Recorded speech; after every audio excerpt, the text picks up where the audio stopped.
vida sobrenatural de William Marion Branham.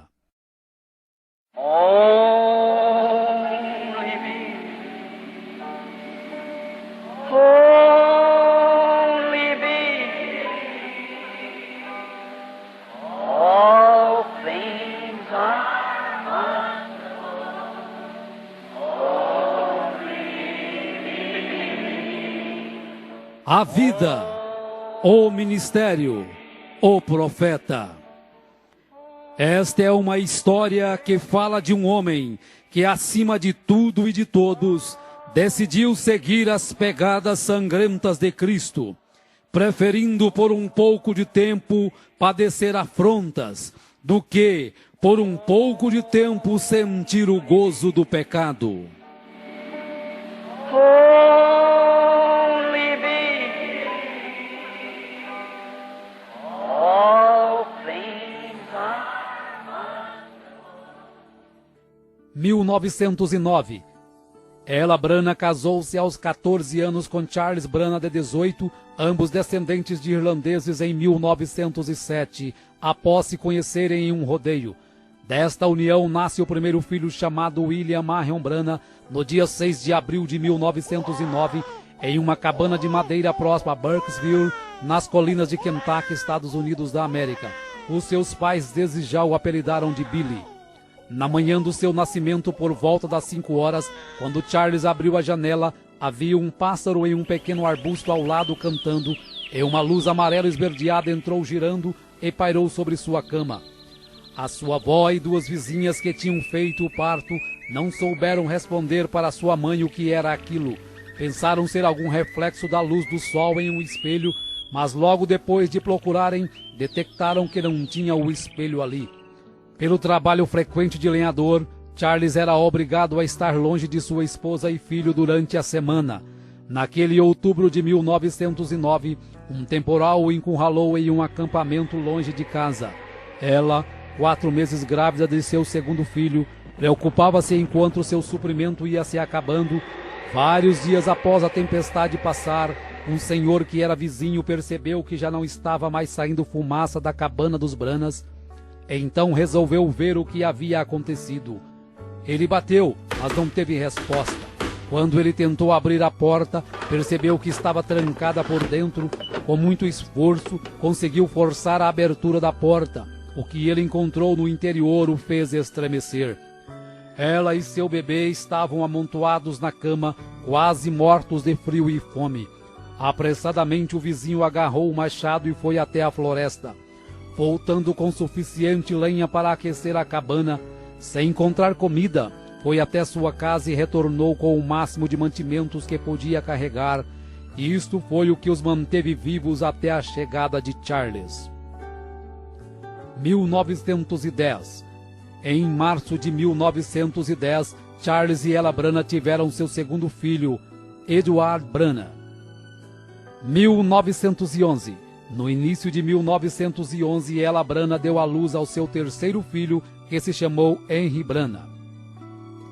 No outono deste ano, Charles estava numa festa quando houve uma briga. Um robusto valentão chamado William Yarbrough derrubou um amigo de Charles no piso, pulou sobre ele, puxou sua faca e estava prestes a cravá-la em seu coração, quando Charles com uma faca lhe perfura o peito e o deixa sangrando, porém ainda vivo. E assim, no espaço de uma tarde, Charles Branham desapareceu, deixando sua esposa sozinha na mata para defender-se por si própria e a seus 3 bebês. Billy tinha 2 anos e meio, Edward tinha 1 ano e meio e Henry tinha apenas 6 meses. Nesta idade de 17 anos, Ella Branham percebeu que Charles havia deixado uma parte dele mesmo com ela. Ela estava grávida novamente. 1912. Na primavera de 1912, quando Billy estava com um pouco mais de 3 anos, a sua primeira visão aconteceu. Ele estava bem atrás de sua casa brincando com seu irmão mais novo, Edward. Quando ele percebeu que havia um pássaro de peito ruivo cantando em uma árvore ali perto, ele deu um passo à frente e o pássaro voou. E de onde o pássaro estava veio um som como um vento agitando as folhas. Então uma voz estrondou da árvore, uma voz humana muito clara, a qual disse: Você viverá perto de uma cidade chamada New Albany. Billy, assustado, correu e contou para sua mãe e perguntou onde era este lugar. E sua mãe logo respondeu que era uma cidade indiana, cerca de 160 quilômetros de onde moravam. Porém, sua mãe não acreditou naquela história. Várias semanas depois, chega uma carta de Charles dizendo que ele havia encontrado trabalho fixo numa cidade chamada Utica, em Indiana, e que esta cidade se localizava a 16 quilômetros a nordeste de... Ela Branagh parou repentinamente e olhou com espanto a seu filho com 3 anos de idade. Como poderia ser isto? Rapidamente Billy pergunta: Onde, mamãe? Onde é Utica? Ela disse lentamente: Billy, nós vamos morar a 16 quilômetros a nordeste de New Albany, Indiana. Em maio de 1912 nasce o 4º filho do casal, chamado Melvin Branagh. 1913. Na primavera de 1913, Charles consegue um emprego em Jeffersonville, Indiana, com um dono de destilaria. Apesar de receber pouco, tinha a vantagem de morar sem precisar pagar aluguel. Sua cabana situava numa colina de frente para o rio Ohio e a aproximadamente 5 quilômetros de New Albany.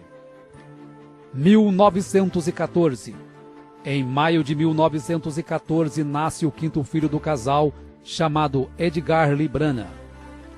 1916. Em setembro de 1916, Billy, com 7 anos, e Eduardo, com 6, começaram a estudar na escola Utica Pike, que era uma típica escola rural de uma única sala. A senhora Temple seria a professora deles por muitos anos. O primeiro uniforme de Billy foi uma improvisação de um paletó que era de Charles, e ela Branagh o costurou e fez umas calças. Nesta época, Billy começou a perceber que sua família era pobre, pois todas as crianças se vestiam melhor e comiam sanduíches, doce ou bolo para a sobremesa, enquanto ele comia somente feijão e alguns dias não comia coisa alguma.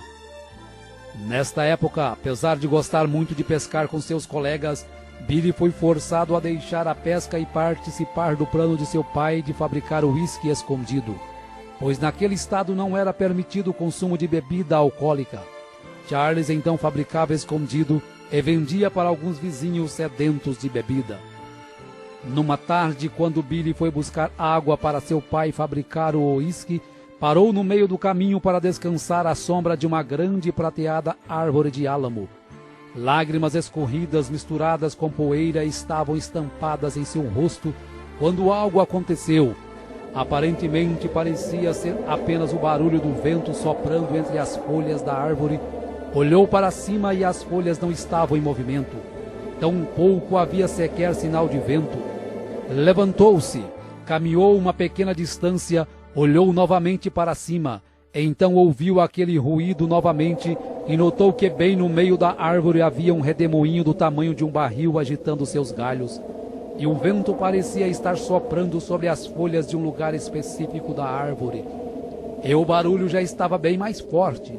De repente, em meio deste redemoinho, uma voz estrondou da árvore, uma profunda e audível voz dizendo: Nunca fumes, nem bebas, nem de maneira alguma corrompa o seu corpo, porque tem uma obra para ti quando tiveres maior idade. Saiu correndo e contou para seus pais, e disse que nunca mais passaria por aquela árvore novamente, e ele nunca mais passou. 2 semanas mais tarde, Billy e Eduardo estavam brincando e subitamente ele sentiu algo estranho vir sobre ele. Então ele parou e sentou-se ao lado de uma árvore à margem do rio Ohio. Ele olhou para baixo em direção a Jeffersonville e viu uma ponte levantar-se da margem, peça por peça, em movimentos rápidos e atravessar o rio. Viu também que durante sua construção, parte da ponte caía, causando a morte de 16 homens, desaparecendo nas águas escuras. Novamente, quando ele conta a história para sua família, ninguém acredita, a não ser sua mãe, que começa a ligar os fatos desde o seu nascimento. 1917. 1917 foi um difícil ano para Billy na escola. Muito pobre, sem condições de uniforme digno, sem sapatos para usar. Um dia a professora ficou curiosa em saber por que Billy insistia em usar um casaco em um dia tão quente. Como ele não estava com camisa por baixo, disse que estava com frio. Então ela pediu que ele se sentasse próximo à lareira para aquecer, pois só podia estar doente. Gotas de suor formaram em sua fronte e escorriam por sua face, mas ele não contou o segredo para evitar risadinhas que já estavam sendo frequentes acerca de suas vestimentas. 1923. Em maio de 1923 nasce o 8º filho do casal Brana, chamado Howard Brana, que se junta a Charles Jr. de 4 anos, Jesse de 7, Edgar de 9, Melvin de 11, Henry de 12, Eduardo de 13 e Billy com 14. Nesta época, Billy fazia armadilhas para apanhar animais e ajudar a colocar comida em casa, pois para seu pai estava difícil sustentar 8 filhos, principalmente no inverno. Os Branas tinham uma má reputação nos arredores de Jeffersonville, por isso Billy frequentemente era evitado pelas pessoas. E ele sabia que era porque seu pai e seus tios eram uma turma desagradável de fumantes, mascadores de fumo, que jogavam, bebiam e fabricavam bebidas alcoólicas clandestinamente. Neste ano, Billy foi tentado a beber, sendo forçado por seu pai e um amigo. Quando Billy não aceita, seu pai o chama de marica. Billy, enfurecido, pegou a garrafa para colocar na boca, quando aquele redemoinho começou a soprar, o fazendo lembrar daquela grande voz. Então jogou a garrafa no chão e saiu correndo e chorando. Na primavera de 1923, Billy caminhava com uma garota para a escola. No caminho de volta para sua cabana, 5 garotos o ameaçaram por estar caminhando com aquela garota e bateram em Billy até quase o deixar inconsciente. Billy foi direto para casa, pegou um rifle Winchester calibre 22, carregou com 16 balas. Então foi para um ponto da estrada onde ele sabia que os garotos passariam. Dando passos detrás do arbusto, Billy barrou o caminho deles com seu rifle apontado e engatilhado. Ele disse calmamente: "Qual de vocês quer morrer primeiro?" Os 5 garotos ficaram pálidos e gritaram em terror. Billy disse: "Não choraminguem, porque todos vocês vão morrer um por um." Ele puxou o gatilho, a bala não disparou. Rapidamente Billy empurrou o ferrolho e forçou uma outra armação na câmara. E também falhou. Nesta hora, os 5 garotos já estavam gritando e correndo e pulando atrás de árvores. Billy, com toda a intenção de matá-los, manteve-se puxando o gatilho tão rápido quanto podia fazer a ação, mas cada bala falhou. Os 5 garotos tinham ido longe. Espalhadas no chão ao lado de Billy estavam 16 balas. Ele as pegou, as colocou de volta na arma. Então apontou seu rifle para uma árvore e começou a puxar o gatilho. Desta vez cada uma disparou. Billy permaneceu no meio da estrada fervendo com raiva enquanto lágrimas corriam em sua bochecha inchada. No verão daquele ano, quando terminaram as aulas, Billy foi embora para casa para nunca mais voltar à escola. Numa tarde de outono de 1923, Billy estava caminhando para casa com seu primo Jim Poole, com o qual havia caçado alguns pássaros. De repente, um rifle de Jimmy disparou acidentalmente, explodindo nas pernas de Billy a queima-roupa. Então Billy caiu prostrado, gritando de dor. Jimmy caiu de joelhos e sussurrou: "Eu sinto muito, Billy." Então ele deu uma boa olhada nas pernas de seu amigo. Jimmy palideceu e disse: "Billy, não se mova, eu irei buscar ajuda." "Não, não me deixe!" Billy gritou, porém Jimmy já estava correndo como um coelho. Quando Billy olhou para suas pernas, ele ficou horrorizado ao ver que elas estavam quase partidas ao meio. Ele baixou sua cabeça para trás e tremeu de medo. Então clamou: "Deus, tenha misericórdia de mim!" Rapidamente, Jimmy estava de volta com um vizinho, o qual levou Billy ao hospital memorial do município de Clark. Billy gritava em agonia enquanto as enfermeiras cortavam grandes pedaços de carne com tesouras e limpavam a abertura ferida o melhor que podiam. Se Billy perdesse muito sangue, poderia ser fatal. Após a cirurgia, Billy dormiu por 8 horas sob anestesia. Neste intervalo, algo aconteceu. como um sonho, porém mais vívido do que um sonho. E nesta consciência ele percebeu que estava caindo através de pequenas nuvens em uma eternidade escura, afundando, afundando. Então, debilmente, já muito fraco, ele ouviu ruídos e gemidos.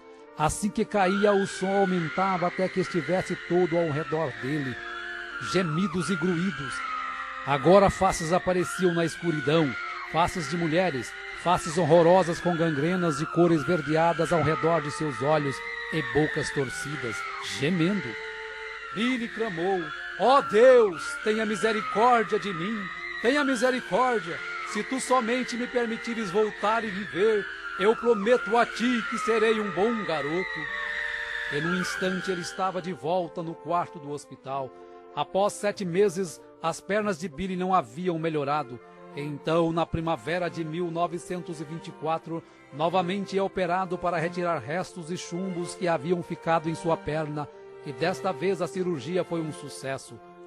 Foi neste ano, numa de suas saídas para a floresta, que Billy descobriu a caverna de Greens Mill, onde ele se encontraria com Deus no futuro. 1926. Em meados de 1926, Billy conhece uma garota e, pensando ser diferente das outras, marca um encontro e saem para dar uma volta de carro. Parou em uma lanchonete para comprar sanduíches e, quando ele volta, encontra a garota fumando, a qual ele pensava ser uma boa moça e alguém cuja companhia seria mais apta a desfrutar. Para ele isso foi um choque. Ela o convida a fumar, porém quando ele não aceita, ela o chama de marica. Por isso ele pega o cigarro para fumar e o redemoinho novamente o impede de praticar aquilo que Deus o havia ordenado para não fazer. Nesta mesma época, quando caminhava com seu primo Jimmy, uma cigana o chama e diz que há uma luz que o segue. E explica que aquela luz é porque ele havia nascido sob um sinal muito profundo para uma chamada divina. Tais experiências permitiam que Billy soubesse que sua vida diferia das dos outros rapazes de mais formas do que apenas pobreza. 1927. Em agosto de 1927, nasce o 9º filho do casal, chamado James Branagh. Como sempre, Billy encontrou sua maior paz vagando pela floresta com seu cachorro Fritz do que saindo com garotas ou amigos. Um dia o Sr. Short, um xerife assistente local, envenenou a comida de Fritz. Billy ficou furioso. Charles o alcançou indo em direção ao posto policial com um rifle na mão, dizendo: eu vou matá-lo, papai. Charles tomou o rifle e o manteve longe dele. Billy retornou onde estava enterrado seu cachorro. Ajoelhou-se, tirou seu chapéu e disse que um dia mataria o xerife por tê-lo envenenado. Agora que seu melhor amigo se tinha ido, Billy sentiu a necessidade de uma mudança em sua vida mais do que nunca. Mais tarde, naquele outono, conheceu um homem chamado Francisco que estava saindo para o oeste, a Phoenix, no Arizona. Quando o Sr. Francisco o convidou para ir com ele, Billy agarrou a oferta tão logo estivessem prontos para partir. Billy disse à sua mãe que ele iria acampar por 1 ou 2 semanas. Daquela maneira ele poderia deixar a cidade sem que ela tentasse falar com ele para impedi-lo. Quando ele chegasse no Arizona, lhe escreveria uma carta e explicaria. Em setembro de 1927, com 19 anos, foi para o oeste, em Phoenix, no Arizona, para trabalhar em um rancho onde permaneceu por 1 ano e meio. 1929. No fundo de seu coração ele sentia que estava fugindo de Deus, pois estava sempre sentindo a sensação como se alguém caminhasse ao seu lado, tratando de dizer-lhe algo, especialmente quando estava a sós. Um dia recebeu uma carta de sua mãe avisando que seu irmão Eduardo estava muito doente, porém Billy não levou isto muito a sério. Após alguns dias, Billy recebe o telegrama que seu irmão Eduardo havia morrido na noite anterior. A notícia o atordoou, então olhou através do amarelo e queimado sol da pradaria, e lágrimas corriam pelo seu rosto. Ele lembrou em quão difícil a vida tinha sido para os 2 garotos, indo à escola sem roupas suficientes para vestir, sem livros escolares, papéis ou canetas, e às vezes sem comida para comer. Oh, se ele pudesse somente voltar e viver isto novamente! Porém, Eduardo tinha-se ido. Billy desejou saber se Eduardo estava pronto para encontrar-se com Deus. Então o pensamento o afetou. E quanto a ele mesmo? Estava ele pronto para encontrar-se com Deus? Billy voltou a Jeffersonville para o funeral. No encerramento de seu sermão, o reverendo McKinney pergunta se tem alguém que quer aceitar a Cristo naquela hora. Billy firmou-se em seu assento para não se levantar. Algo estranho estava puxando seu coração. O que quer que isto fosse, estava fazendo ele miserável. Após o funeral, Billy permaneceu em Indiana. Logo ele conseguiu um trabalho em uma companhia de serviço público de Indiana. Em novembro de 1929, Ella Branham deu à luz ao seu 10º e último filho, que finalmente foi uma menina e se chamou Dolores Branham. Nesta época, Billy recebeu uma proposta extra de emprego, desta vez de ser guarda florestal do estado de Indiana. Agarrando a proposta de imediato, pois ele ajudava no sustento da família Branham com 11 pessoas em casa. Um dia, ao ser escalado para patrulhar o Parque Estadual de Henryville, dentro do ônibus, uma mulher astróloga diz quem ele era, o dia em que ele havia nascido, e que havia nascido sob um sinal como um dom para a humanidade. Termina dizendo que ele havia nascido para o Oeste. 1930. Após algum tempo, Billy sofre um acidente de moto em frente a um campo de treino de pugilistas. Então os homens o convidam para entrar e assistir a algumas lutas enquanto se recupera. A partir de então começa a tomar gosto pelo boxe e inicia os treinamentos com George Smith, que era então conhecido por 6 segundos, por derrotar um adversário no ringue em 6 segundos. Billy prosperou no ringue e, lutando como amador, nunca havia perdido uma luta. Depois de um ano de competições, ele se tornou um profissional e campeão de vários torneios. Até então ele pensava que era imbatível, até que lutou contra Bill Pritchard. Nesta luta, Billy foi tão massacrado que no intervalo do último round, orou a Deus que se ele permitisse que saísse vivo daquela luta, nunca mais lutaria. Depois daquela noite, Billy jamais subiu num ringue novamente. 1931. No outono de 1931, Billy, com 21 anos de idade, foi acometido de acidez estomacal devido ter se asfixiado com gás em seu trabalho em New Albany, ficando muito ruim. Seu estômago rejeitava quase tudo o que tentava comer. Então, após passar por especialistas em Louisville, Kentucky, os médicos disseram que era apendicite e que ele tinha que ser operado. Muito embora ele nunca tivesse sentido nenhum sintoma dessa enfermidade, permitiu que fizessem a cirurgia. Nervoso e assustado, ele queria alguém perto dele durante a operação que soubesse orar, sentia estar chegando ao fim de sua carreira. Embora não tivesse jamais bebido, fumado ou se corrompido de alguma forma, tinha a consciência de que não estava pronto para se encontrar com Deus. Após a cirurgia, deitado e completamente consciente, Billy sentiu seu pulso se tornar mais fraco a cada minuto. Foi quando o quarto do hospital começou a escurecer como se fosse um grande bosque. Ele podia ver o vento soprando entre as folhas. Ele começou a ter a sua terceira visão.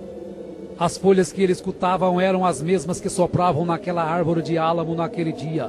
Porém, desta vez a voz disse: "Nunca bebas, nem fumes, nem corrompa seu corpo de maneira alguma. Eu tenho te chamado, porém tu não tens me atendido." Estas palavras se repetiram por 3 vezes. E então disse: "Senhor, se és tu, permita-me voltar de novo à terra, e pregarei teu evangelho desde os terraços e esquinas das casas. Eu contarei a todo mundo sobre isto." Quando esta visão passou, ele já se sentia melhor.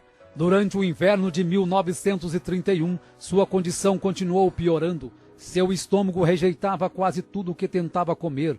Seus olhos haviam desenvolvido astigmatismo e por isso não conseguia ler sem espessas lentes. Os médicos já haviam concluído que sua condição era sem volta e prescreveu uma rígida dieta. A partir deste momento ele começou a buscar a Deus, começou a ler a Bíblia sistematicamente e quanto mais lia, mais encorajado ficava. Foi de igreja em igreja para ver se alguma fazia chamada de altar como faziam antes e para sua tristeza não encontrou nenhuma. Uma noite sentiu tanta necessidade de Deus e de uma experiência real que foi a um velho celeiro detrás da casa para orar. Logo se colocou de joelho naquela terra fria e úmida e começou a falar com Deus como se estivesse falando com qualquer pessoa. De repente apareceu uma luz âmbar brilhante na cabana e formou uma cruz. E a voz que a cruz falava ele não podia entender. E então logo aquilo se foi. Orou novamente. Senhor, se és tu, por favor, venha e fala-me outra vez. E logo aquilo veio novamente. Nesta época foi que sua mãe sonhou que Billy estava em uma nuvem branca pregando para todo mundo. Aquilo atingiu Billy de uma maneira muito peculiar, porque sua mãe quase nunca sonhava. 1932. No outono de 1932, Billy estava trabalhando na rede elétrica quando viu pela primeira vez Amelia Hope Brumbeck, uma linda moça com cabelos escuros. Então decidiu conversar com a moça. Nesta conversa, ela convidou Billy para ir à igreja que ela frequentava, a Igreja Batista Missionária em Jeffersonville, da qual o pastor era o Dr. Roy Davis. Apesar de ter ido para a igreja somente por causa de Hope, Billy desenvolveu um imenso respeito por Davis. Passado algum tempo convicto nas Escrituras, Billy pediu que Davis o batizasse da mesma maneira que os apóstolos batizaram no livro de Atos. Embora contra a doutrina da Igreja Batista, o Dr. Davis batizou Billy no nome do Senhor Jesus Cristo. Meses haviam passado e a saúde de Billy só piorava. Ao ler algumas escrituras na Bíblia, correu até a casa do Dr. Davis pedindo que ele ungisse com óleo e orasse por ele, e voltou para casa regozijando e reivindicando sua cura. Naquela noite jantou feijão, cebolas e pão de milho. Sua mãe ficou esperando que ele morresse, pois o médico havia pedido para ele não comer nada sólido. Aquela comida descia para o estômago e voltava várias vezes, mas ele voltava a engolir. E assim foram por vários dias, lutando para comer, e os sintomas continuavam. Pouco a pouco, nos próximos meses, sua condição foi melhorando, até que eventualmente ele podia comer qualquer coisa que quisesse. Seu astigmatismo também melhorou, até o ponto de não precisar mais usar óculos. Ele vibrou de alegria e sua confiança na promessa de Deus aumentou. Próximo ao Natal de 1932, William Branham, com 23 anos de idade, é ordenado como um ministro do Evangelho de Jesus Cristo pelo Dr. Roy Davis. Logo depois de seu chamado ao ministério, começou a trabalhar em New Albany no setor público de saneamento. Um dia, quando estava numa casa vazia, ajoelhou e teve a visão de um senhor de cor chamado Sr. Merrill, de 65 anos, deitado numa cama de hospital, todo quebrado por ter sido atropelado. Ao contar a visão para um amigo, este o conduziu ao hospital, que estava um homem semelhante ao que Billy retratou. Chegando lá, Billy se apresentou e orou pelo homem, e de repente, milagrosamente, contra a vontade das enfermeiras e dos parentes, o Sr. Merrill se levanta e sai andando do hospital no mesmo instante, exatamente como a visão havia lhe mostrado. Numa outra visão, Billy viu uma mulher que há 17 anos não podia andar. Então Deus o encaminhou até a casa desta mulher, e quando Billy orou por ela, no mesmo momento ela se levantou de sua cama e andou. Billy foi para casa entusiasmado e contente sobre estas maravilhosas visões que estavam sendo precedidas de tais milagres. 1933. Durante 24 anos, Billy havia vagado sem objetivo algum através de sua própria solidão espiritual. Agora, pela primeira vez na sua vida, estava comendo alimento verdadeiro carregado de nutrição espiritual. No início de 1933, pregou seu primeiro sermão na Igreja Batista. Nesta época, Billy batizou sua mãe com 39 anos em nome do Senhor Jesus Cristo. Uma noite após toda a sua família estar dormindo, Billy saiu para orar e teve a visão de um homem celestial com vestes brancas. Ao contar a visão ao Dr. Davis e ao reverendo McKinney, eles aconselharam que Billy se afastasse disso, pois era obra do inimigo. Porém, Billy continuava tendo as visões e havia tomado com seriedade o novo ministério, pregava em todos os lugares que passava. Uma das primeiras pessoas que guiou a Cristo foi o Sr. Short, o oficial que tinha envenenado Alfred, seu cachorro de caçada. Billy pregou na Igreja Batista por apenas 3 meses, até que um desacordo por não concordar com o Dr. Davis em ordenar mulheres para o púlpito, o forçou a se desligar da Igreja Batista. Tão logo alugou um salão maçônico para as reuniões, as pessoas começaram a se converter e já o consideravam como seu pastor. Em junho de 1933, alugou uma tenda de circo para uma campanha de avivamento em Jeffersonville. No domingo antes de começar a campanha, Billy recebe as 7 visões do que aconteceria com o mundo nos próximos anos. Inspirado por estas visões, Billy pregou com grande aflição nas noites da campanha, e isto fez com que cada dia as pessoas lotassem mais a tenda, ao ponto que numa escola dominical, Billy pregou para aproximadamente 1000 pessoas. Ao terminar, fez o apelo para quem queria render sua alma a Cristo e ser batizado. Era 11 de junho de 1933. William Branham deixou a tenda rumo ao rio Ohio com mais de 1000 pessoas o seguindo. Destas, 200 pessoas para serem batizadas. Quando o irmão Branham batizava a 17ª pessoa, uma bola de fogo desceu sobre sua cabeça e dela uma voz familiar saiu. Assim como João Batista foi enviado como precursor da minha primeira vinda, tua mensagem precursará a minha segunda vinda. Margie, uma professora de escola dominical conhecida do irmão Branham, estava por ali em seu bote à margem do rio, usando apenas roupas sumárias. O irmão Branham pediu que ela se retirasse, porém ela começou a ridicularizar o batismo até quando viu a luz celestial e, num desespero, caiu de costas e bateu a cabeça, ficando demente para o resto da vida. Após a campanha, o salão maçônico alugado já não suportava mais a quantidade de pessoas que frequentavam as reuniões. Então o irmão Branham orou até que Deus mostrou para ele um terreno pantanoso na esquina da rua 8ª com a rua Penn. Em julho de 1933, os alicerces foram levantados e a pedra angular colocada, juntamente com um tambor, com moedas, lembranças, petições e a folha da Bíblia do irmão Branham em 2 Timóteo 4, de acordo com o que o anjo mandara ler. Em setembro de 1933, é finalizada a construção do tabernáculo Branham. Mesmo tendo sua congregação, o irmão Branham continuou frequentando a Igreja Batista para escutar o Dr. Davis e principalmente para ver Hope. 1934. Após alguns meses de timidez, tentativas e mais tentativas, Billy havia encontrado na sogra uma barreira para o seu casamento. Porém, no Sr. Charles, seu sogro, ele encontrou todo o apoio para realizar o seu sonho de se casar. Billy e Hope, enfim, se tornaram noivos e após alguns meses se casaram no dia 22 de junho de 1934. Ele com 25 anos e ela com 21. 1935. No dia 13 de setembro de 1935, nasce o primeiro filho do casal, chamado Billy Paul, e em outubro deste mesmo ano se cumpre a primeira das 7 visões. Mussolini invade a Etiópia. Alguns dias depois, o irmão Branham se sente atraído pelos pentecostais ao assistir um de seus cultos. 1936. Em junho de 1936, quando regressava de uma pescaria, ao atravessar o rio Mishawaka, viu uma grande multidão que se reunia para os cultos. Foi aí então o seu primeiro relacionamento com os pentecostais. Eles estavam se reunindo ali para uma convenção. Eram pessoas bem expressivas. Tudo isso era novo para ele, pois não sabia que classe de pessoas era aquela. No culto da noite se apresentou como evangelista William Branham. Quanto mais aquele povo pregava, mais ele sentia que talvez havia algo nisso. Decidiu então ficar para o culto do dia seguinte. No outro dia, ao acabar de chegar, ele é convidado para trazer a mensagem da parte da manhã.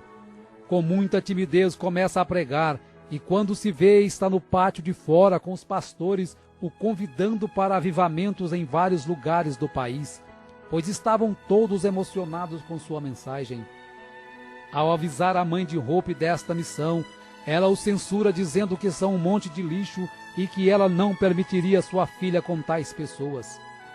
Deste modo, o irmão Branham ignora o primeiro chamado de Deus para um evangelismo a nível nacional para dar ouvidos à sua sogra. Em 27 de outubro de 1936, nasce Sharon Rose, a segunda filha do irmão Branham com Hope. Este nascimento para William Branham foi o último raio de felicidade a tocá-lo durante muitos anos, apesar de não saber. Em novembro deste ano, as escuras nuvens para William Branham começam a acumular-se. Primeiro morre sua cunhada, em seguida Charles Jr., seu irmão é morto em um acidente automobilístico. Seu pai sofre um ataque do coração em 30 de novembro de 1936, vindo morrer dias depois nos braços de William Branham. Felizmente se converte nos últimos instantes da vida. 1937. Chuvas torrenciais começaram a cair sobre Jeffersonville. Hope havia pegado uma forte pneumonia. As águas chegaram a quase 7 metros de altura na rua Spring, conforme William Branham havia visto na visão. Muitas pessoas morreram durante e após a enchente, dentre elas, Hope no dia 24 de julho de 1937 e sua filha Sharon Rose no dia seguinte com apenas 8 meses de vida. Ele sentiu-se responsável por estas mortes. Seguiu aí um tempo duro e traiçoeiro de sua vida, e Satanás começou a trabalhar em sua mente. Mas ele soube vencer o inimigo dizendo: Senhor, tu as destes para mim, e tu as tomastes. Bendito seja o nome do Senhor.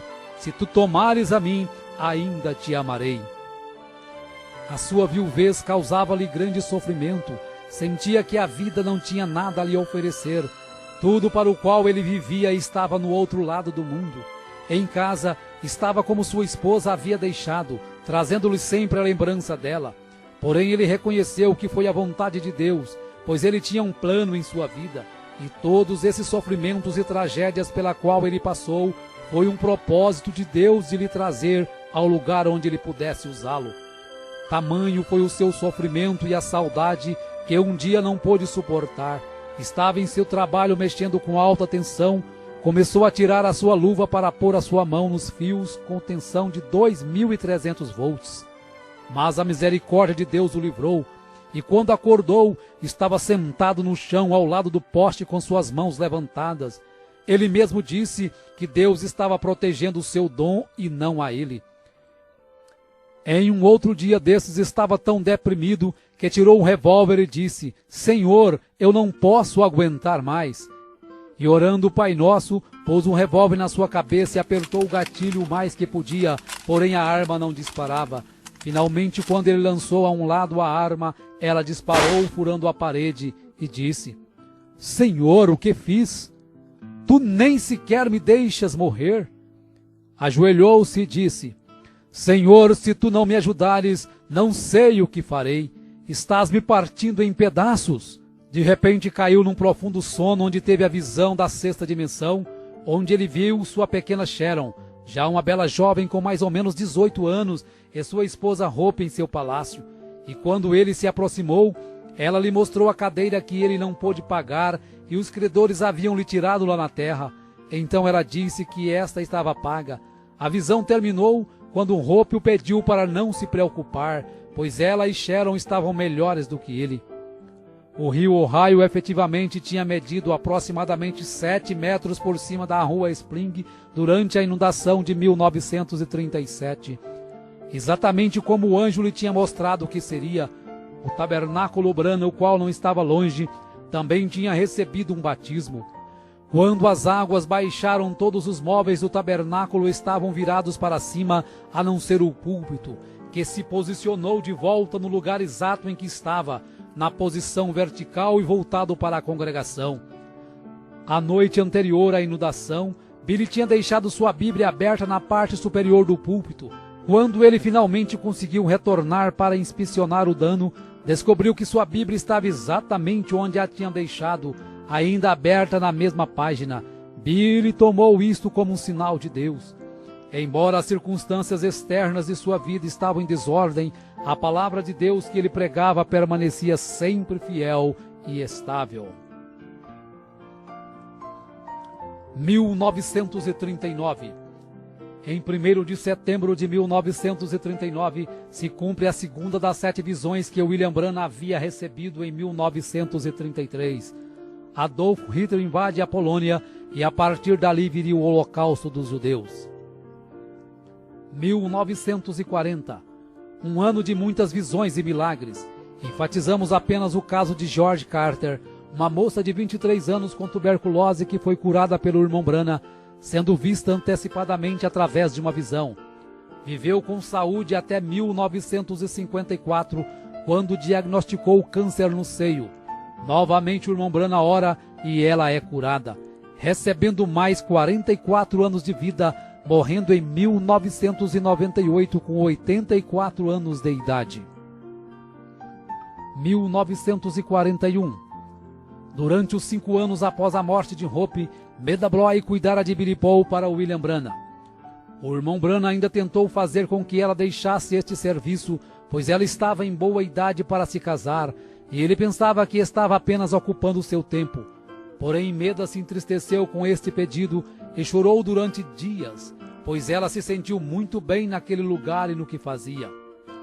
Após uma festa de aniversário que Meda havia feito para Billy Paul em 13 de setembro de 1941, durante uma noite, o anjo, ao acordar William Branham, o ordena a se com Meda no dia 23 do próximo mês, dizendo até o horário da cerimônia.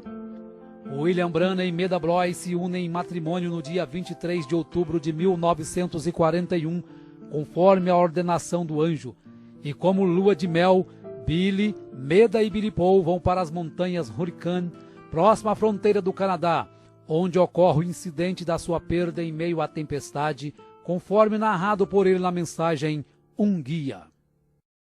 1945. Mussolini tinha morrido em desgraça. Hitler havia chegado a um fim misterioso e o comunismo estava se fortalecendo como uma força política dominante. As 3 primeiras visões já haviam se cumprido. Agora William Branham se sentia mais otimista acerca de seu ministério, pois Deus cumpria cada visão que ele dava. Foi neste ano que ocorreu o incidente do touro assassino e a cura da esposa do incrédulo Sr. Andrews. 1946. No dia 21 de março de 1946, Meda dá à luz ao seu primeiro filho, uma menina chamada Rebecca Branham. Nesta época, todos os ministros o criticavam pelos incidentes que haviam ocorrido na sua vida. O paradoxo de pregar a cura divina e perder tantos queridos de uma só vez, e acabavam por dizer que todos os milagres que seguiam as visões procediam de poderes demoníacos. Isto deixou William Branham muito deprimido, e já estava começando a crer que tudo o que acontecia com ele era obra do inimigo. 7 de maio de 1946, um dia que marcaria William Branham para o resto da vida. Em meio a um grande desespero, William Branham deixa $17 para Meda se sustentar e vai para a caverna Greensville, o lugar onde ele fazia contato direto com Deus, e diz para Meda que não voltaria enquanto Deus não o tirasse desta opressão. Após muito clamar a Deus, um anjo lhe aparece e o comissiona dizendo que Deus irá enviá-lo para levar ao mundo um dom de cura. Para que as pessoas pudessem crer nele, era necessário que ele fosse apenas humilde e sincero, e seria-lhe dado 2 sinais como foi dado a Moisés. O primeiro seria que, ao pegar na mão direita do enfermo com a sua mão esquerda, poderia detectar a presença de alguma enfermidade. E o segundo seria que, por meio de uma visão, ele diria até os mais profundos pensamentos e intenções dos corações. Assim sendo, todos terão que crer. Em seguida, o anjo lhe mostra através das Escrituras que Jesus, em seu ministério, discernia os pensamentos e intenções dos corações e curava os enfermos. Enquanto isso, os homens religiosos chamavam isso de obra de demônios e chamavam-no de Beelzebu. Quando o anjo se foi, o irmão Branham retornou para casa convicto de seu ministério. Em um domingo, quando entrou à sua igreja, ouviu aos irmãos cantando "Somente Crer". Quando sentiu a presença do anjo se aproximar, percebeu que este estava destinado a ser o seu hino tema. Passado alguns dias, William Branham procura o Dr. Roy Davis para contar acerca da sua comissão, e novamente o Dr. Davis diz que ele está apenas cansado e que foi apenas um sonho. Mesmo com a falta de incentivo, o irmão Branham estava determinado a seguir a comissão do anjo. Neste ano ele começa a exercer os sinais que a ele foi dado pelo anjo. Pessoas começam a procurá-lo para serem curadas. Através do primeiro sinal, do pegar na mão direita da pessoa enferma, curas e milagres começaram a acontecer.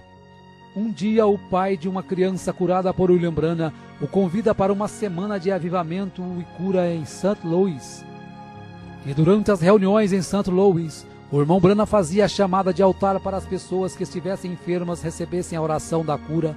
No término da semana, os ministros de St. Louis estavam perplexos ao verem tantos prisioneiros serem libertos, câncer desaparecer, tuberculose sumir, surdos ouvirem, cegos verem, aleijados andarem, e por isso pediu para que o irmão Branham ficasse mais uma semana. Após 11 dias de cultos, o irmão Branham teria tocado e orado por mais de 1000 pessoas.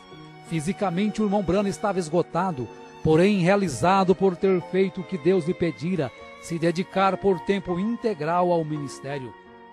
Não muito tempo depois de chegar de St. Louis, um telegrama chegou do reverendo Adams de Arkansas, o convidando para uma campanha de cura por uma semana na sua cidade. Em agosto de 1946, William Branham estava em Camden, Arkansas, em um ginásio escolar. Na primeira noite, a coluna de fogo desceu sobre o irmão Branham no ginásio, operando curas, fazendo pessoas correrem, gritarem, desmaiarem. Um fotógrafo capta o momento em que a coluna estava sobre a cabeça do irmão Branham. Após uma semana de cura, teve que sair escoltado pela polícia, pois a multidão não o permitia nem andar. Após Camden, William Branham fez uma campanha de cura de uma semana em Pine Bluff e logo depois vai a Little Rock, a capital do estado de Arkansas. Do verão até o outono de 1946, William Branham pregou através de Arkansas sem parar, sem tempo para descanso. Eram comuns reuniões acabarem às 3 horas da manhã, e após os cultos, quando o irmão Branham exausto começava a cochilar, o telefone tocava, e do outro lado da linha uma pessoa enferma precisando de oração, e mesmo a quilômetros de distância dali, o irmão Branham nunca desprezou nenhum pedido de oração, indo até o enfermo e fazendo a oração da cura. Uma campanha de 8 dias em Jonesboro reuniu o maior número de pessoas que já haviam assistido um culto com o irmão Branham. Uma estimativa feita pelo jornal calculou 28.000 pessoas. O irmão Branham faz uma declaração valente que pretendia ficar ali no púlpito até a última pessoa enferma passar pela fila de oração. O primeiro dia e noite passaram, e o irmão Branham apenas tirava algumas horas para se deitar atrás do púlpito para cochilar, e quando acordava, a fila de oração ainda estava aliada, com o próximo enfermo esperando sua vez para receber oração. William Branham tomava suas refeições do lado do púlpito, assim ele podia continuar orando pelos enfermos o dia todo. Muitos ficavam dentro do auditório dia após dia, apenas enviando alguém para trazerem sanduíches quando tinham fome. Após 8 dias e noites orando, o irmão Branham se encontrava tão exausto, tanto física quanto mentalmente, que ao se deitar não conseguia adormecer. A fila de oração continuava crescendo cada dia mais, e já estava maior do que quando começou no primeiro dia, porém ele não conseguia continuar ali nem mais uma hora. Após 3 meses de campanha, William Branham volta para casa com 9 quilos a menos. Quando chegou em casa, havia aproximadamente 200 pessoas o aguardando, pois em todas as reuniões ele deixava seu endereço, para que quando alguém precisasse de oração, viesse até Jeffersonville em sua casa. Orou por estas pessoas até 2 horas da manhã, mesmo quando tentou dormir, carros continuavam chegando à sua porta por toda a noite. 1947. Embora não recuperado totalmente de seu esgotamento, em fevereiro de 1947, longas campanhas continuaram com oração pelos enfermos, sendo registrado aproximadamente 2.500 pessoas recebendo oração por dia. Passou por Louisiana, Texas, Arizona e pela primeira vez em Los Angeles, Califórnia. Em uma destas reuniões na Califórnia, ao curar uma mulher com câncer, em seguida seu esposo manda alguns rapazes levar um cheque de $1,5 milhão para William Branham, que mesmo vivendo em meio a uma grande pobreza, decididamente o recusa, pois quem havia curado sua esposa não era ele, e sim Jesus Cristo. Em todas estas reuniões, os irmãos Jack Moore e Og Brown o acompanhavam de perto, carregando o irmão Branham praticamente inconsciente da plataforma e o levando para os hotéis. Jack Moore estava exuberante com esse ministério fenomenal, então viaja para convidar Gord Lindsay, um editor de uma revista, para presenciar também tamanhos milagres. Em abril de 1947, pregou em Phoenix para pessoas que tinham como língua o espanhol. Foi a primeira vez que prega com um intérprete. Em maio de 1947, após um culto de cura, ao dividir o quarto com Billy Paul, de 11 anos, o anjo de Deus aparece ao irmão Branham numa madrugada. O irmão Branham pede permissão para que Paul o veja também. Então ele acorda Billy Paul para ver o anjo que sempre está ao lado de seu pai. Ao amanhecer, o irmão Branham olha pela janela do hotel e vê caminhões carregando cadeiras de rodas, macas e muletas acumuladas do culto de cura da noite anterior. Nesta noite o anjo lhe repreende, dizendo que ele estaria confinando muito o dom de cura para realizar milagres. O anjo queria dizer que o irmão Branham procurava sempre realizar um milagre para levar as pessoas a crerem na cura.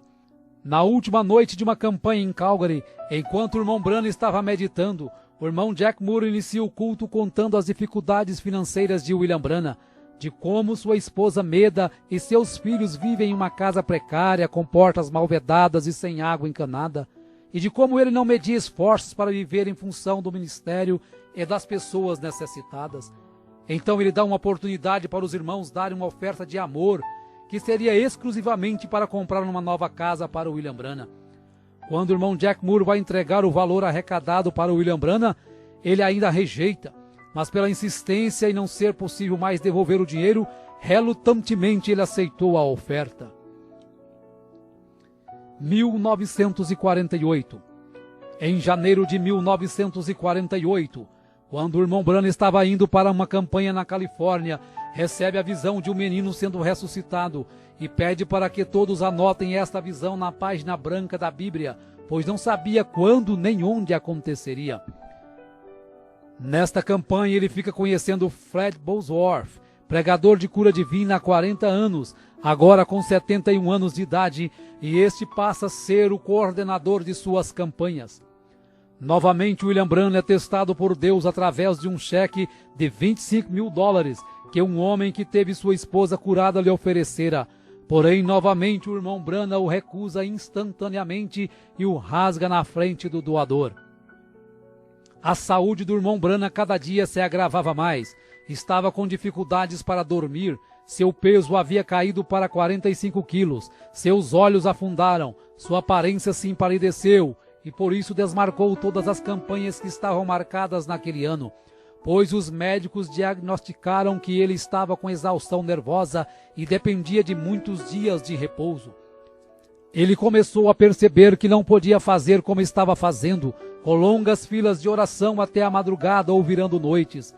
E assim como o sogro de Moisés o aconselhou a dividir as tarefas, o irmão Branham se maravilhou ao ver na revista de Gordon Lindsay que vários homens já estavam conduzindo campanhas de cura divina através dos Estados Unidos e Canadá, tais como William Freeman, Oral Roberts, Jack Coy, Tommy Osborne.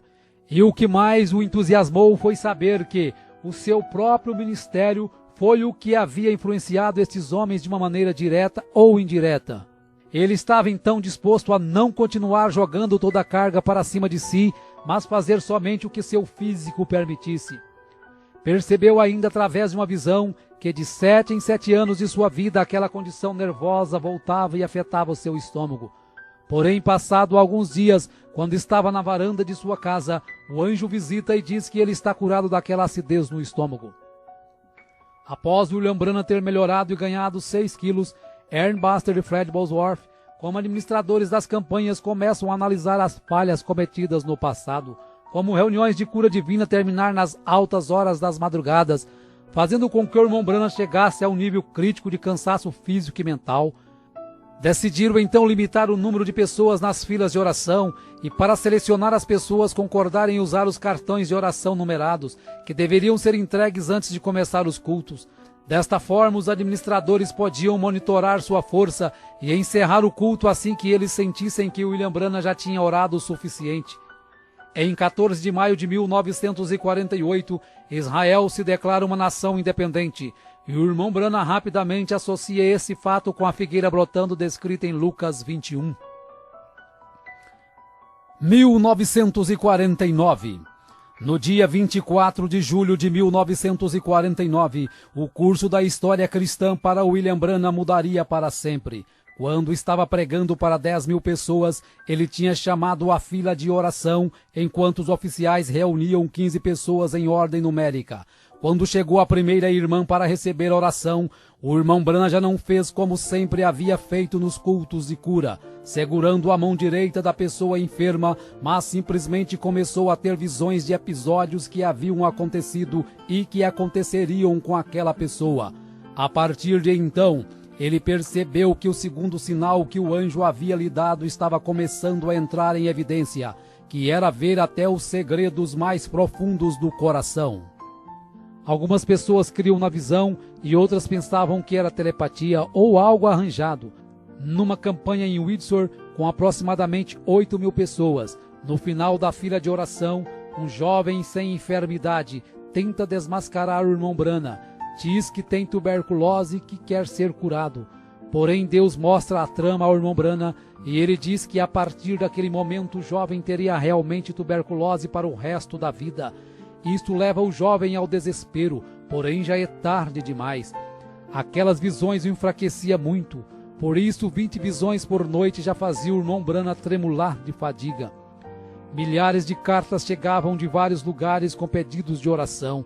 Não sendo mais possível atender tantas cartas, ao ler o livro de Atos no capítulo 19 e ver que o apóstolo Paulo orava pelos lenços, ele sentiu de fazer o mesmo. Porém, como não tinha condições de comprar tantos lenços, ele cortava um grande lençol em pedaços, orava por cada um, e seus administradores, Fred Bosworth e Ernie Buster, enviava por carta de volta para cada pedido de oração, explicando na carta para o enfermo que deveria guardar seu pano orado na Bíblia na passagem de Atos 19. Não passou muito tempo quando começaram a chegar cartas com testemunho das pessoas que haviam recebido os panos orados. Uma campanha em Fort Wayne, Indiana, quando acabara de curar uma criança com pólio, a organista, ao ver isto, levantou suas mãos e gritou, enquanto sobrenaturalmente as teclas do piano continuaram sozinhas a tocar o mesmo hino. Nesta mesma noite que John Ryan, um velho homem cego, é curado, porém sua cura só é efetivada alguns dias depois, quando estava na barbearia. 1950. Em janeiro de 1950, os administradores do irmão Branham agendaram uma campanha de 17 noites em Houston, Texas. Embora muitos ministros da cidade contribuíram para as reuniões, Dr. Best, um ministro local, colocou um grande anúncio no jornal criticando o irmão Branham e a cura divina. Dr. Best queria um desafio em público para provar que cura divina não existia. Então o irmão Branham envia Fred Bosworth em seu lugar para o debate que aconteceria no Coliseu Sam Houston, no Texas. O William Branham assistiu o debate em um lugar do auditório disfarçado, e após Bosworth e Best muitos se debaterem, o anjo se aproxima do irmão Branham e fala para ele descer até a plataforma. Era 24 de janeiro de 1950 e o Dr. Best havia contratado alguns fotógrafos do estúdio Douglas para desmascarar o irmão Branham como impostor. E quando o irmão Branham começou a falar sobre o seu nascimento sobrenatural e o dom de cura que Deus havia lhe dado, aquele ralo de luz desceu e pairou sobre sua cabeça. Enquanto isso, os fotógrafos rapidamente aproveitam para fotografar o momento em que a luz estava sobre ele. No estúdio Douglas, quando foram revelar as fotos, todas estavam queimadas, exceto uma, a que tinha o halo de luz pairando sobre a cabeça do irmão Branham. Quando levaram a foto para mostrar a William Branham, humildemente ele diz que se sente muito honrado por Jesus ter permitido ser fotografado ao seu lado. Gordon Lindsay então pede uma análise do negativo da foto e George Lacer, um agente do FBI, conclui que a foto é realmente sobrenatural, sendo posteriormente publicada em várias revistas dos Estados Unidos. Na manhã seguinte ao debate, uma carta de Durban, África do Sul, chega às mãos de William Branham, o convidando para ir orar por Florence Nightingale, que se encontrava com câncer em estado terminal, pesando 22 quilos. Porém, haviam muitas campanhas antes de poder ir à África. No dia 6 de abril de 1950, William Branham, Ern Buster, Jack Moore, Gore Lindsay e Howard Branham embarcam em um avião rumo a Londres, Inglaterra, para orar pelo rei George VI. Quando desembarca, fica sabendo que Florence Nightingale estava ali também. pois ela havia ficado sabendo da sua passagem em Londres. Após orar pelo rei, foi até o lugar que estava Nightgall, orou por ela e disse que quando Deus a curasse, seria o sinal de que ele deveria ir até Durban, na África do Sul. Porém, o anjo lhe avisou também que havia uma armadilha preparada para ele nesta campanha da África. Em 14 de abril de 1950, William Branham aterrissa na Finlândia para uma campanha. Em 21 de abril, após o almoço, quando estavam descansando, percebe um acidente no qual um carro havia atropelado 2 garotos. Um havia morrido instantaneamente e o outro estava em coma no hospital. Após alguns minutos observando, estavam todos muito abalados, inclusive o irmão Branham. Sem perceber, algo começa a deixar o William Branham inquieto, e quando começa a olhar em volta, pede para que Lindsay e Murray olhem rapidamente na página branca de suas Bíblias acerca da visão que ele havia contado na América. Então começam a folhear a Bíblia, e lentamente leem o que eles tinham escrito 2 anos antes. Cabelo castanho, olhos castanhos, entre 8 e 10 anos de idade, pobremente vestido em roupas estrangeiras, desfigurado devido a um acidente, uma terra com pedras sobrepostas e árvores, e percebem que é exatamente a cena que havia sido descrita na América. Então o irmão Branham se sente confiante e corajosamente desafia a todos os homens e mulheres que ali estavam, dizendo: se este garoto não viver nos próximos poucos minutos, vocês podem prender uma placa em minhas costas dizendo que eu sou um falso profeta. Se ajoelhe durante a oração, aquele pequeno garoto que outrora estava morto e desfigurado se colocava de pé em perfeito. Após alguns dias, cura também a outra criança que havia sido atropelada e estava em coma no hospital. Em seguida, a comitiva Branham vai até a Suécia, depois Noruega e retorna ao Texas. Após um mês no Texas, decide voltar para casa.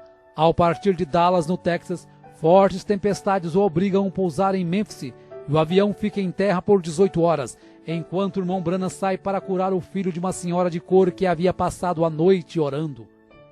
Mais tarde, William Branham recebeu 2 cartas que o tocou profundamente. Uma era do Dr. Roy Davis se desculpando das críticas que havia feito no início de seu ministério. A segunda era de Florence Nightingale, que tinha sido curada em Londres. Ela estava enviando seu testemunho detalhando sua firme recuperação do câncer do estômago. Nos 6 meses que tinham se passado, o peso dela tinha subido de 22 para 70 quilos. William Branham se lembrou da oração que ele fizera dizendo que quando o Senhor curasse aquela mulher, isto seria um sinal para ir numa campanha de cura em Durban, África do Sul. 1951. No dia 19 de março de 1951, nasce sua segunda filha com a irmã Meda, seu nome é Sarah Branham. Em 22 de julho de 1951, quando estava numa campanha em Toledo, Ohio, ao sair para almoçar, o irmão Branham tem a visão do arco-íris de sangue depois de ter condenado aquelas pessoas no bar. Volta e conduz a mulher que estava vestida indecentemente a Cristo. No dia 6 de outubro de 1951, a comitiva de William Branham aterrissa em Johannesburg, África do Sul. Johannesburg estava sendo abalada pelo profeta William Branham. Cada reunião estimava-se aproximadamente 15 mil pessoas. Quando Ernest Baxter o avisou que estariam partindo para outras cidades do sul, o anjo mostra ao irmão Branham que ele não deveria ir embora de Johannesburg agora. Deveria ficar em Johannesburg por mais 2 semanas e logo depois, mais 10 dias numa caçada com Sidney Jackson, um homem que ele conheceria dias depois. Após isto, deveria ir direto a Durban e ficar o tempo que Deus quisesse que ele ficasse. Foram muitas horas de discussão para tentar convencer os coordenadores da campanha acerca do que Deus havia lhe dito, porém de nada adiantou, pois o comitê organizador já havia gastado muito dinheiro nos anúncios e estavam dispostos a continuar um roteiro independente do que o irmão Branham dissesse. O irmão Branham então foi orar a Deus, e quando estava orando à noite em seu quarto, recebe a visita do anjo que diz para ele ir para as cidades do sul com os coordenadores, conforme eles tinham programado.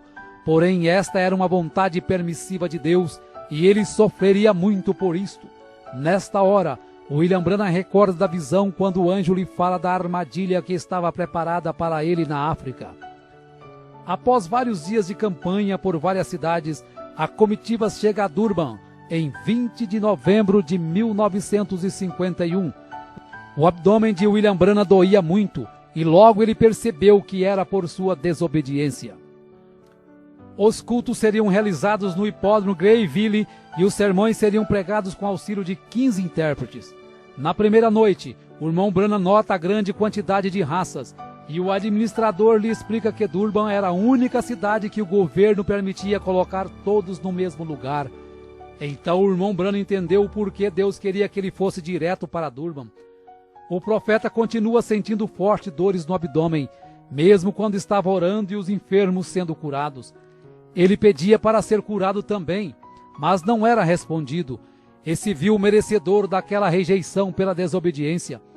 Em um momento chegou a ser tirado da plataforma chorando de dor. Todos os recordes de frequência estavam sendo quebrados naquelas reuniões. No culto de domingo à noite, estimou-se aproximadamente 50 mil pessoas. Foram tantas curas e libertações que quando o prefeito da cidade chamou o irmão Branham na janela do hotel, ele ficou atônito vendo 7 caminhões de gado abarrotados de cadeiras de rodas, muletas, macas e aparelhos, sendo seguidos por uma multidão de nativos de todas as tribos, ombro a ombro, sem inimizade, cantando somente crer, tudo é possível, somente crer. Durante 10 semanas na África, a comitiva William Branham tinha conduzido 120 cultos em 11 cidades, com a frequência de 500 mil pessoas e 10 mil pessoas sendo conduzidas a Cristo pelo batismo. Tudo isso exigiu que o irmão Fred Bosworth continuasse na África por mais um mês para ajudar aos ministros locais a estabelecerem os novos convertidos a Cristo. 1952. O irmão Branham estava vivendo semanas em um estado miserável com muita dor. Recebe o diagnóstico de uma amebíase invasiva, que era a terceira pior enfermidade que existia. No final de fevereiro de 1952, ele retorna ao médico, que diz que o seu estado está cada vez pior e que se as amebas caírem em sua circulação sanguínea e chegar ao seu cérebro ou seu coração, ele viveria apenas mais 10 horas. Às 3 horas da manhã, o anjo acorda e lhe diz que ele está curado daquelas amebas, pois o preço da vontade permissiva já havia sido pago. O irmão Branham retorna às suas campanhas em 13 de julho de 1952, com 8 dias de cultos em Hammond, Indiana. Em agosto inicia a campanha em Battle Creek, Michigan. Durante esta campanha, o anjo do Senhor se aproxima de William Branham e diz: encerre as reuniões em Battle Creek e vira a Minneapolis imediatamente. Mais uma vez o irmão Branham teria que sair de um compromisso para cumprir a vontade perfeita de Deus. Só que dessa vez ele não desobedeceu a Deus, passando no teste que Deus lhe dera, mostrando o que aprendera com o acontecido na África. 1953. Após alguns meses de campanha em 1953, passando pela Flórida, Arkansas e Indiana, o irmão Branham decide passar o resto do verão descansando em casa. Neste verão, quando estava no quintal de sua casa, é surpreendido por um enxame de abelhas que o teriam matado se não fosse a manifestação do amor divino. Em agosto de 1953, o profeta recebe a proposta do pastor Leroy Cope de Los Angeles para fazer um filme documentário acerca do seu ministério, o qual Cope chamaria de O Profeta do Século XX. Em uma manhã de agosto começaram as gravações. Foi neste período que Billy Paul, com 18 anos, começou a se distanciar dos caminhos de Cristo. Mesmo sendo aconselhado por seu pai, decidiu tomar o caminho errado. Após algum tempo de rebeldia, se encontra na cama de um hospital, quando o anjo ordena que William Branham vá até ele. No quarto do hospital, o irmão Branham avisa que é ele que tem que orar, pois ele que pecou. Após sua oração, ali mesmo Billy Paul é curado e levado de volta para os caminhos de Cristo. 1954. Em setembro de 1954, começou sua terceira viagem além-mar, voando para Portugal. Saindo de Portugal, voou para Roma, na Itália, onde tinha uma audiência marcada com o Papa. Porém, a cancelou logo que lhe foi descrita as formalidades de beijar o seu anel e chamá-lo de Santo Pai. Saindo de Roma, voou até Cairo, no Egito, onde visitou as pirâmides. No dia seguinte, seu entusiasmo havia crescido, pois estava indo para Jerusalém. Porém, quando estava esperando o voo no aeroporto, o anjo lhe diz para não ir, porque ainda não era a hora e a Palestina não era seu lugar. Não seria fácil, mas ele teve que ignorar todos que o aguardavam na Palestina e obedecer ao mandado de Deus. Então ele remarca sua passagem para Atenas, na Grécia. Partindo da Grécia, voou para a Arábia Saudita e dali para Bombai, na Índia. Em Bombai, o público supera todos os recordes de todas as reuniões já presenciadas pelo irmão Brana. O prefeito estimou 500 mil pessoas em um só culto. Ao voltar da Índia, com o corpo exausto, em outubro vai para as montanhas do Colorado caçar e retorna ao lar reanimado corporalmente. 1955. Após 7 anos de evangelismo internacional, ele estimou que 500 mil pessoas tinham aceitado a Cristo como seu Salvador e não era possível estimar quantos milhões receberam a cura através de suas orações. Já que suas campanhas de cura divina atraíam multidões internacionais, ele sempre pregava sermões simples, esperando minimizar as críticas e aumentar a aceitação. Sabendo que Deus estava lhe chamando para ensinar mais doutrina, em janeiro de 1955, pregou 13 vezes em 11 dias na Igreja Filadélfia de Chicago, Illinois. Vários sermões doutrinários foram entregues e, entre eles, o princípio e o fim da dispensação gentílica. A partir de então, ele sabia que seu novo compromisso era passar mais tempo em cada campanha, ensinando fundamentos da Bíblia. Isso, sem dúvida alguma, estava fazendo algumas pessoas se sentirem desconfortáveis. Sob a coordenação de Jack Moody e Hugh Brown e com Billy Paul na distribuição dos cartões de oração, o irmão Branham fez várias outras campanhas, entre elas Phoenix, Arizona, quando teve a visão de Adão saindo do jardim do Éden com Eva por sua própria vontade, e em seguida foi orar pelos índios apaches em São Carlos. Em 4 de março de 1955 foi a Los Angeles, Califórnia, e lá percebeu que filmes e apresentações de televisão estavam distanciando muitas pessoas das coisas de Deus, pois a frequência em suas campanhas estavam caindo nos últimos 3 anos. A cura divina já não estava sendo tão acreditada, por ter surgido tantos charlatões com todos os tipos de teorias e sentimentos estranhos e chamando isto de sinais de Deus. William Branham percebe que a igreja pentecostal estava se esfriando muito, estavam começando a criar grupos e denominações, então começa a luta para levar o povo a viver a verdadeira vida cristã acima de qualquer dogma ou denominação.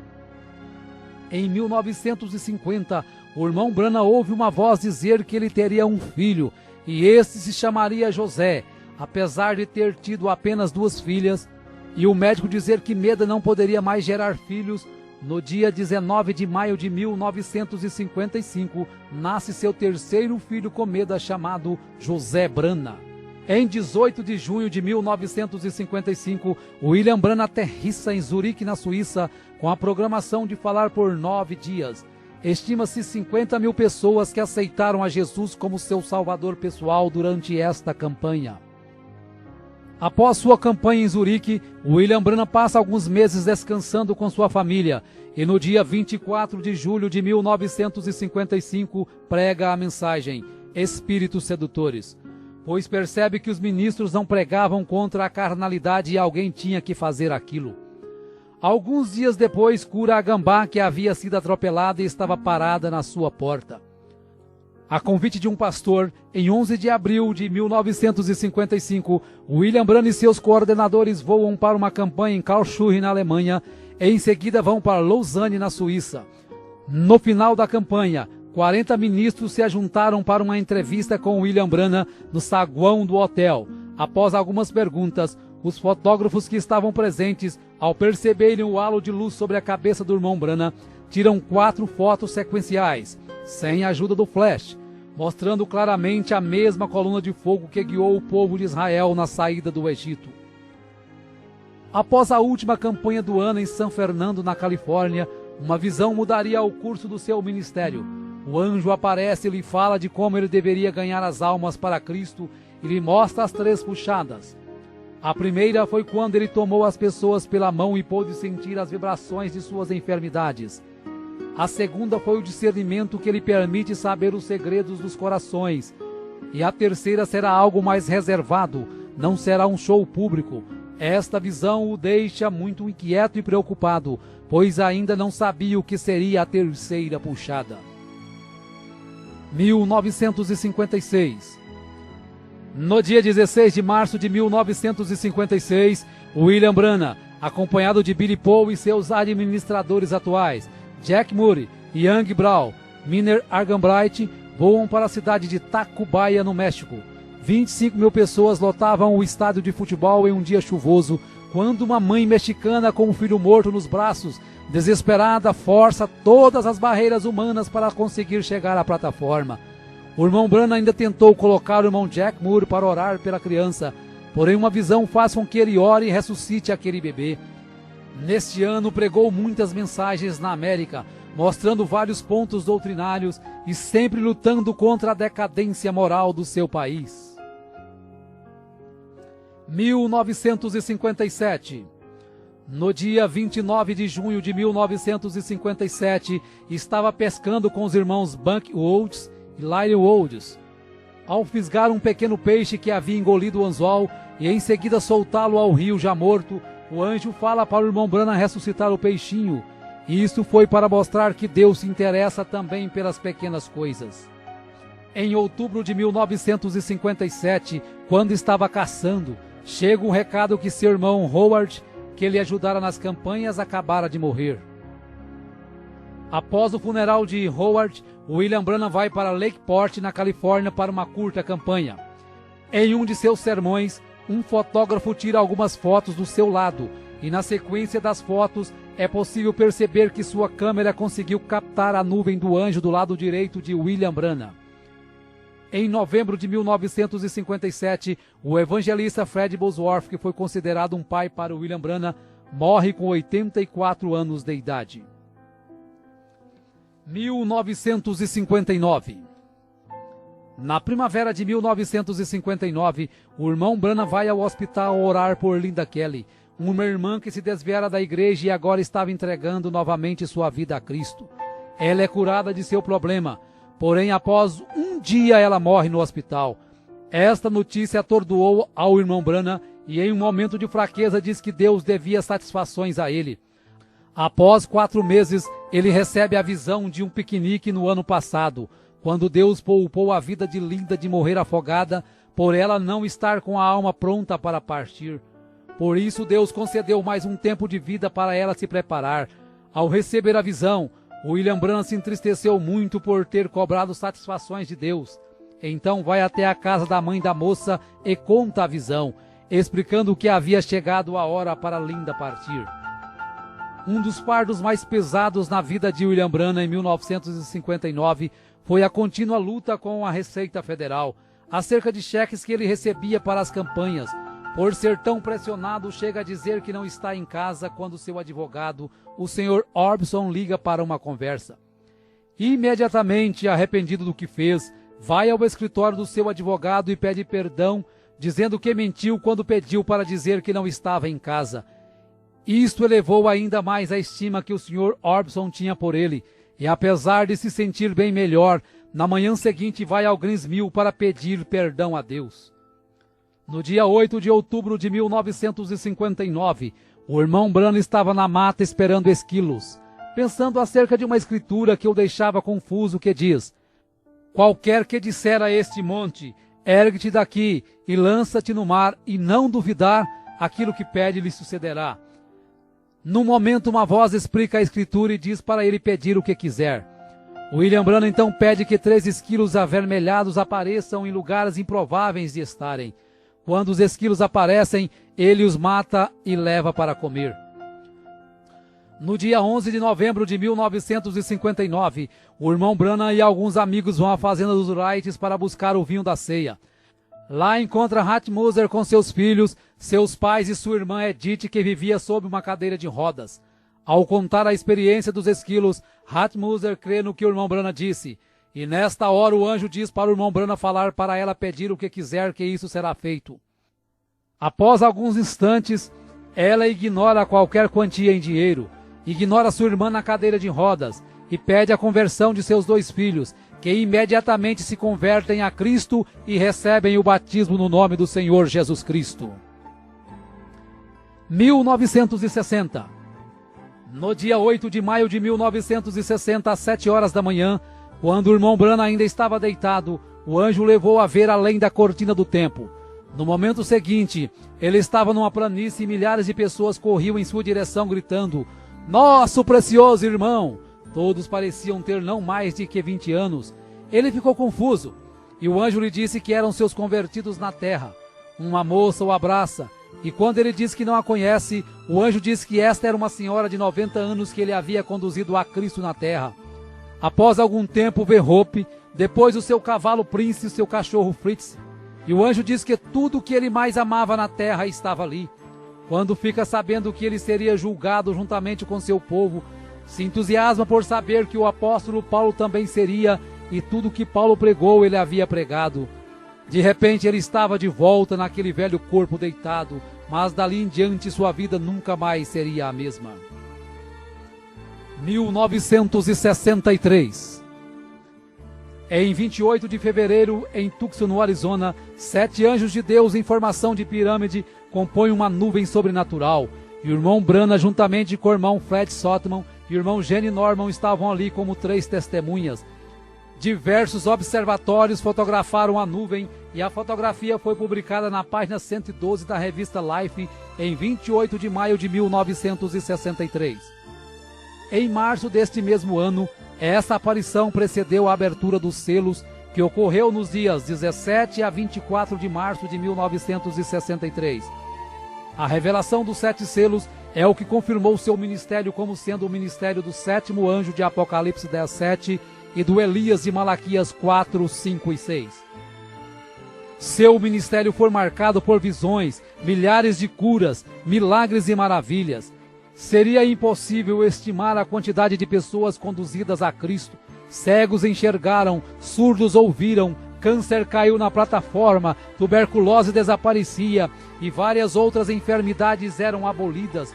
O que muito admirou a muitos dos seus coordenadores foi que durante todas suas campanhas nunca precisou pedir dinheiro para custear nenhuma delas, pois ele prometeu que permaneceria no campo enquanto Deus suprisse suas necessidades. Quando conheceu as mansões que Oral Roberts e T.L. Osborne haviam construído com o dinheiro arrecadado durante as campanhas, se sentiu indigno por ter apenas alguns dólares em sua conta bancária e saber que o ministério destes homens haviam saído do seu ministério. Porém Deus se aproxima e diz ao irmão Branham: "Eu sou a sua porção." 1965. No dia 18 de dezembro de 1965, o irmão Branham estava retornando de Tucson, no Arizona, a Jeffersonville, Indiana, e havia programado ao retornar pregar sobre um tema intitulado A Trilha da Serpente. Na viagem estava Billy Paul com sua esposa Lois, seu filho Paul e José Branham em um carro, e no outro carro logo atrás estavam William Branham com sua esposa Meda e sua filha Sarah. Era aproximadamente 7:30 da noite, quando o carro do irmão Branham colidiu de frente com outro veículo, conduzido por 2 mexicanos embriagados, que estavam dirigindo na contramão e com o farol esquerdo queimado. Quando Billy Paul olhou no retrovisor e percebeu o acidente, volta e encontra morto um dos rapazes mexicanos, e sua família em estado muito grave presa às ferragens. Billy Paul pediu para seu pai falar a palavra e ele sairia daquelas ferragens imediatamente. Porém o irmão Branham disse que o dom era para ser usado para os outros e não para si mesmo, tanto que ao saber que Meda estava morta, colocou a mão sobre ela e a ressuscitou ali mesmo no local. Quando o corpo de William Branham em coma deu entrada no hospital, muitas pessoas que estavam internadas até mesmo na UTI foram curadas instantaneamente. Apesar de todos os esforços, o irmão Branham veio a falecer no hospital 6 dias depois do acidente. As irmãs Meda e Sarah, com algumas fraturas, receberam alta alguns dias depois. O irmão Branham morreu aos 56 anos de idade, em 24 de dezembro de 1965, às 5 horas e 49 minutos. E como era o seu desejo, Billy Paul, juntamente com os irmãos que estavam ali no hospital na hora da notícia do seu falecimento, tiraram os chapéus e cantaram a estrofe do hino: somente crer, tudo é possível, somente crer. O irmão Branham foi sepultado alguns meses depois, em abril de 1966. Porém, sua morte não pôs fim a seu ministério, e hoje, 100 anos após o seu nascimento, nós podemos dizer que muito em breve estaremos estreitando sua mão e diremos juntos: nosso precioso irmão, obrigado pelo seu esforço, pela sua renúncia, por seu ministério. Estamos unidos hoje para estarmos juntos amanhã. 2009, 6 de abril de 2009. Ainda ressoa a voz de Deus através da mensagem do profeta William Marion Branham. Por enquanto estaremos nos reunindo e pregando esta mensagem a todos os povos e nações. Até nos encontrarmos com Jesus.